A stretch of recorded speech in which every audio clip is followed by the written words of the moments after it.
Israel's Minister of Strategic Affairs, Ron Dermer. He is one of the 5 members of Prime Minister Benjamin Netanyahu's war cabinet and a former Israeli ambassador to the U.S. Thank you so much to be with you, Katie, for being with us. I'm sorry for the mumbling up top. Let me ask you about Prime Minister Benjamin Netanyahu and this indefinite security force that will be within Gaza. What does that mean? Well, he didn't say an indefinite security force, and he also didn't say he was going to occupy Gaza for a period of time. What he said is that Israel would have overriding security responsibility, and I think that's clear. The administration of Gaza is something else. That's going to have to be done by the Palestinians. Who those Palestinians will be, what the governance will be, we don't know. We know who it's not going to be. It's not going to be Hamas. Overriding security responsibility means that as Israel goes into Gaza and as we destroy Hamas's terrorist infrastructure, what happens afterwards? What happens 6 months later or a year later, a year and a half later, if there's another force in Gaza that's trying to rebuild that terror infrastructure? That's what he was talking about, and I think people maybe didn't understand, and so I'm glad I have the opportunity to clarify it. He's not talking about reoccupying Gaza, just maintaining overriding security responsibility. Well, clarify it for me a little bit more. Does that mean, is it sort of what, and how do you maintain security over Gaza without actually being in Gaza? Well, so it's a good question. There are two different things. There's an issue of a policing power. You know, what is the security force that's there that's dealing with the normal security challenges you face? And then there's the anti-terror fighting capabilities that you have. What if you have intelligence that says there's some kind of lab and they're building rockets? Who's going to go and deal with that? Now, you'd always love to have a local partner who's going to do it. But what's happened, unfortunately, not just in Gaza, but it's also in the West Bank, is we've had to go in to a lot of these areas. You remember 20 years ago, Israel had an operation called Operation Defensive Shield. And we actually rooted a lot of the terror infrastructure out, and it reduced terrorism pretty dramatically for many, many years.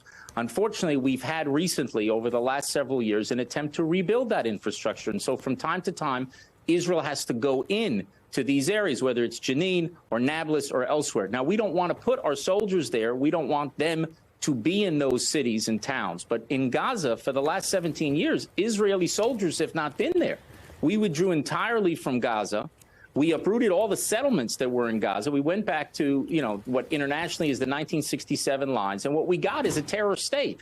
So obviously we can't repeat it. So after Hamas is removed from power, after we've dismantled this infrastructure, Israel's going to have to retain overriding security responsibility indefinitely. Will there be a force that will prevent terrorism from emerging there? Will there be a Palestinian force that will build and govern Gaza the way it should for the people of Gaza and not just to destroy Israel?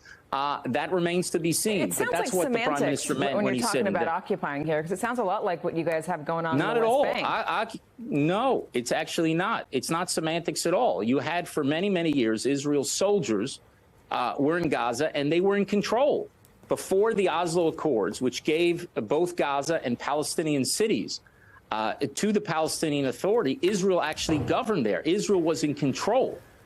Since Oslo, we were not. And then when the withdrawal from Gaza happened, we totally cut ties from there. Now we have a problem. We have a terror organization that did this horrific attack. I think everybody understands, and I think there's unity in this goal. We share it with the United States to eliminate Hamas. Now, once we eliminate Hamas, the question becomes the day after, okay, who's going to govern in Gaza? Now, if you can tell me that there's going to be a Palestinian force that's going to be committed to rooting out terrorism in Gaza, then you can have a conversation about what Israel's roles need to be. If there was a Palestinian force, if they were able to elect a government that Israel didn't see as a threat, is that a two-state solution? Is Israel open to a two-state solution down the line? Well, now you're talking about something else, or the two states, and what would the sovereign powers of that state be long term? It's a different conversation. The question is, you have a period of time, you have the Palestinians governing themselves. What are they going to do in terms of fighting terrorism and preventing terror infrastructure from emerging there? We've got like 500. I just wonder how long you give that, because if we're talking about what comes in the future, because if you're going to try to go back to the day before October 7th, I don't think there's anybody out there that's saying, hey, that's a good idea, that worked, because what was happening in Gaza was not good. People were feeling angry and frustrated, and a terror group was born out of that. How do you stop that from happening again? And you're talking about an indefinite security structure of some sort. How does that not breed resentment and anger among the Palestinian people who have been hoping for generations for their own sovereign state?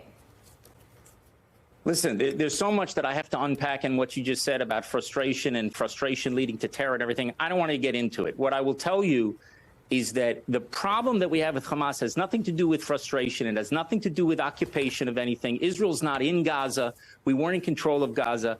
Hamas is a terror organization that is wedded to the destruction of Israel. It's like ISIS. And in fact, as the president himself said, President Biden, it's worse than ISIS. Their charter is to murder Jews worldwide. It's a genocidal terror organization. You're asking me, after we take out this genocidal terror organization, now you're telling Israelis, let's talk about a Palestinian state tomorrow. Let me explain to you what Israelis understand when you're telling them about a Palestinian state tomorrow. You're telling them that you're going to create a terror state that's going to repeat what happened on October 7th. So are you, and are you you have at Hamas war leaders. with Palestinians? Wait, let me just finish, Katie, because it's an important answer your question. I'll answer your question, but it's an important point because everyone's talking about this for the last 30 days, and it's important to understand something. It's not just that Hamas was a terror organization that did what they did. They educated an entire generation of Palestinians to hate Israel and to hate Jews. Now, unfortunately, what's happening in the Palestinian Authority, which controls the West Bank, if you look at their textbooks, if you look at their media, if you look at what they're teaching their children, it's no different than what Hamas is teaching their children. That's why the leader of the Palestinian Authority still to this day cannot bring himself to condemn the attack on October 7th. So you're telling Israelis, well, let's have the PA just go into Gaza, the Palestinian Authority. Which PA? The PA that is raising its children also to target Israel? I think the hope for the whole region, and this is real hope, is for Israel to win this war and to eliminate Hamas and to get a reformed Palestinian governance body that is actually focused on the welfare of the Palestinian people. So we don't have to go through these rounds and rounds, so that Palestinians don't have to suffer, to commit themselves to peace with Israel, to educate the next generation of children for peace with Israel. Then you try to work out a political settlement. That's how we have to approach this issue. And in the meantime, Israel will have to have this overriding security responsibility. What you're saying to me, though, Ron, is that you don't trust the Palestinian people and that this war is in part because you have to root out Hamas, but in part because you don't trust the Palestinian people to figure out something for themselves, and that what's going to happen in the future is it's going to be the same situation where Gaza is not occupied, in quotes, but you can't get in or out without going through security, and they're not going to be a sovereign state. So what hope is that giving the Palestinian people for a future for themselves? And if you're talking about breaking this cycle of violence that generations of Israelis and Palestinians have experienced, and this fear that exists among Israel about what is happening next door, how do you do that? How do you break that cycle of violence and despair without giving the people that you live side by side with some hope for their own future? Yeah, again, terrorism is not driven by despair, but it's another issue, and it's not a cycle of violence. We have, for the history of the state of Israel, unfortunately, how could you not call it a cycle of violence? Because it's not. Because you have one party, the Palestinians, for 75 years that have never accepted the legitimacy of the Jewish state in any boundary and that have been committed to our destruction. Their goal has not been to establish a Palestinian state. Unfortunately, it's been to destroy a Jewish state. Now, we can sweep that under the rug and pretend that it's not the case and then wait another 20 or 30 years and be in the same situation. But let me explain to you what happened. Hamas was elected. About 44% of the Palestinians voted for Hamas. That's a problem. For them to vote for a terror organization, by the way, 17 years ago, and they kicked out. That's true. It was a little different. Wait a second. Everything's different. It's also true that the German people elected the Nazis, about 44%. Now, Germany in 1933 was not the Germany of 1953 or 1973. It's a different Germany today. What we need to do is have a real peace process, a real change of the Palestinians, an acceptance of Israel, an educational system which educates for peace. Then you can have a political leadership that can actually lead their people to make a historic peace agreement. Ron, it sounds like what America tried to do in Afghanistan, and look at how well that went. No, I don't think it has to do with America and Afghanistan, but here's the difference. Afghanistan for you is thousands of miles away. This is next door. We can't just roll the dice with the future of Israel. This is not a problem thousands of miles away. It's literally 200 yards away. So we have to have this change. And what happened, and it's very important, I think Germany is a much better example, and Japan.